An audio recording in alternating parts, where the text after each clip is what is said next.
Hey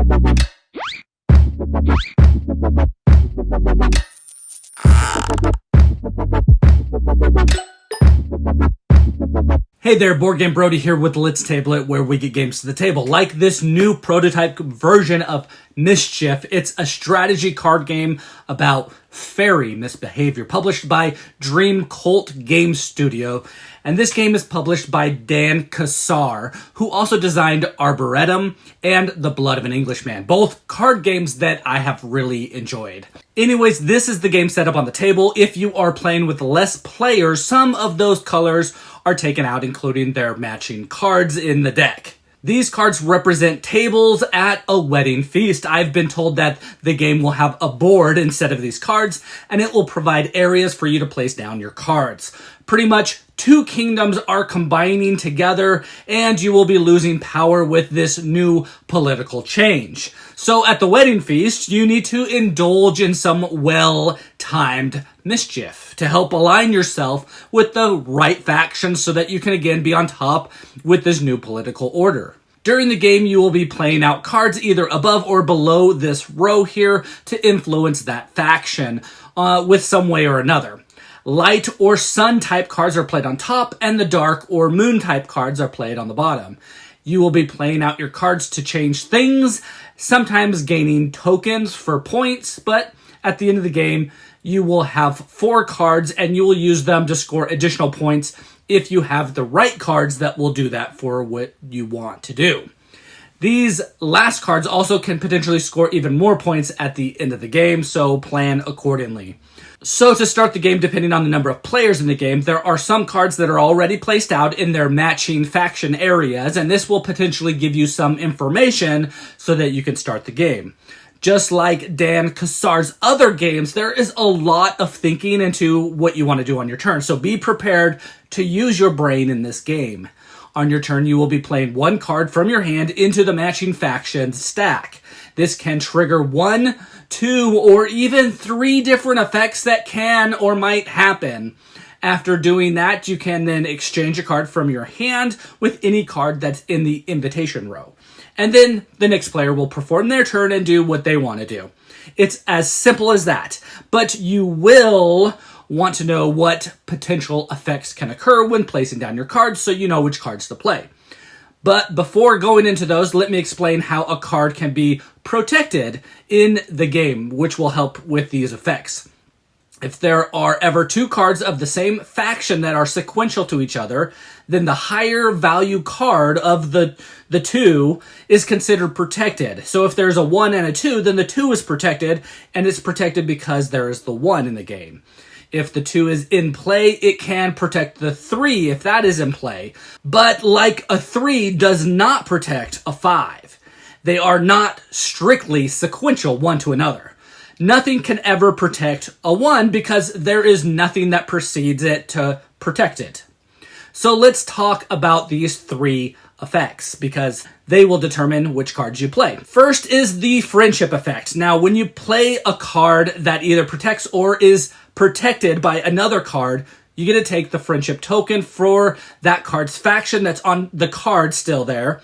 And if it hasn't been claimed yet, that's where you get it. Or you can take it from another player, providing it hasn't been locked yet. Now, if you already have this token with you, you'll be able to flip it over to the lock side if you trigger this friendship effect. At the end of the game, an unlocked friendship token is worth 2 points, and a locked one is worth 4 points. And this is available for each and every faction. Another effect is the prank. If you play a card that is the same value as an unprotected card of the opposite faction in that color, then that opposite faction's card is first discarded and placed face up in the discard row, which is situated over here to the right.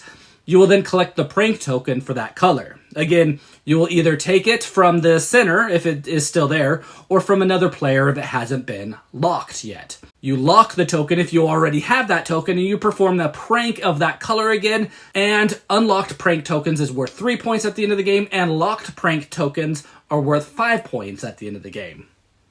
Now, if an enemy card is protected, you cannot remove it from play if you do the prank, but you can still play that card.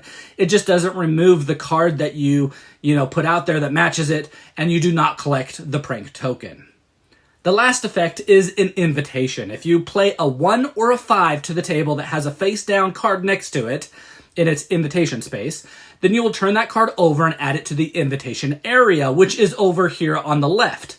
This adds additional cards so that players can exchange cards there at the end of their turns, and doing this effect will give you first dibs to exchange a card with the newly discovered card at the end of your turn. And, well, those are the 3 effects when placing down your cards. Just remember that you can potentially trigger 1, 2, or even all 3 of these effects when you play down your card. For example, if I play a 1 here, it's a 1, so it triggered the invitation effect, placing this card over to this area over here.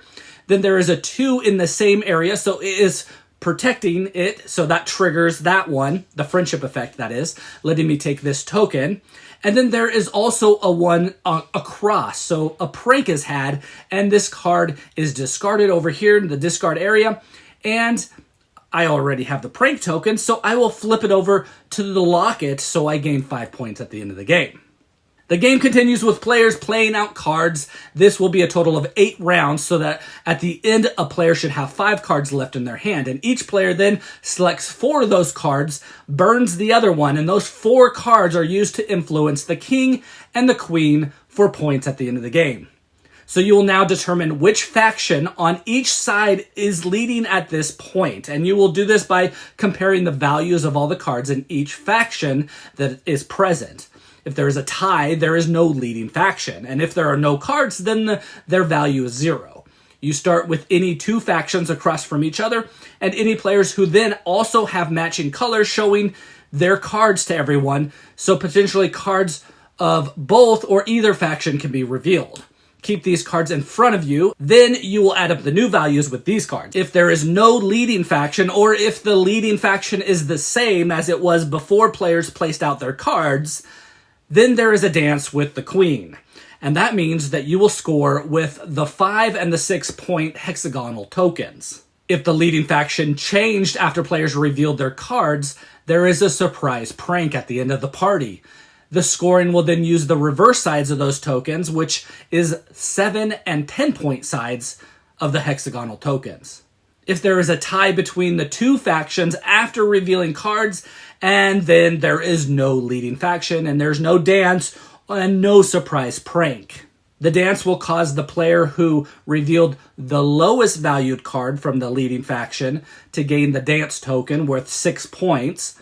If another player revealed cards of the leading faction, then a second lowest value card that was revealed gets the handshake token, which is worth the 5 points. If there is a surprise prank, then the player who revealed the highest valued card from the leading faction gets the Jack-in-the-Box token, which is worth 10 points. And if others played cards, the player who revealed the second highest card of that leading faction gets the Banana Peel token, which is worth 7 points. In addition, in any case, any player who revealed a 3 from the leading faction scores a toast bonus of 3 points, and players can place the 3 value card to show this for their in-game points. No tokens or points are awarded for players who don't reveal any cards, or for players who didn't reveal cards of the leading faction. And a player cannot gain more than 1 hexagonal token for each color. Scoring is done for each faction table card with the shown factions, and then players add up their points, and the player with the most wins the game. Ties are broken by the player with the most colors among their tokens, and if still a tie, then the player with the fewest tokens. And if still a tie, the player who successfully plays a prank at a wedding in front of at least 2 witnesses against the other tied player is the winner, whether this is the same day or 50 years in the future. And, well, that's Mischief, a strategic card game about faerie misbehavior for 2 to 4 players. It's a thinky game as to where you're going to place your cards at, trying to claim the tokens and points, but also trying to arrange your hand of cards to impress the king and the queen to gain even more points at the end of the game.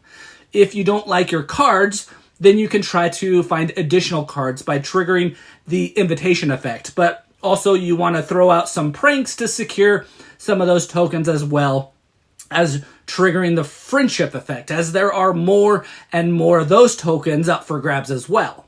You can play cards to steal tokens from other players. You can secure your tokens for you to choose from by locking them. You can set up the board so that your last cards become even better. There is a lot to do with not a lot of turns in the game, and the board will give more information as time goes on so that you're able to pivot from what you need to do and what you're doing. If you like thinky card games, this should be on your radar. This should be on your list. You can be clever. There's a lot of, rather a lot to analyze in the game. You are trying to do actions that will trickle down to do more and more. So your simple card is now, known card for everyone else. It is a card that can flip or help trigger effects. It's a card that can help someone do a prank and get discarded. It's a card that can lend the landscape for what, faction has the highest value. And you can set up your final cards to dance with the queen or do a surprise prank. So many things to think about in this game and set up for in this game. Again, this is Brody with Let's Table It, where we get games to the table like this one. Please like and subscribe to our channel. We are working hard to bring to you videos like this one so you know if these games are ones that you want to get to your own table.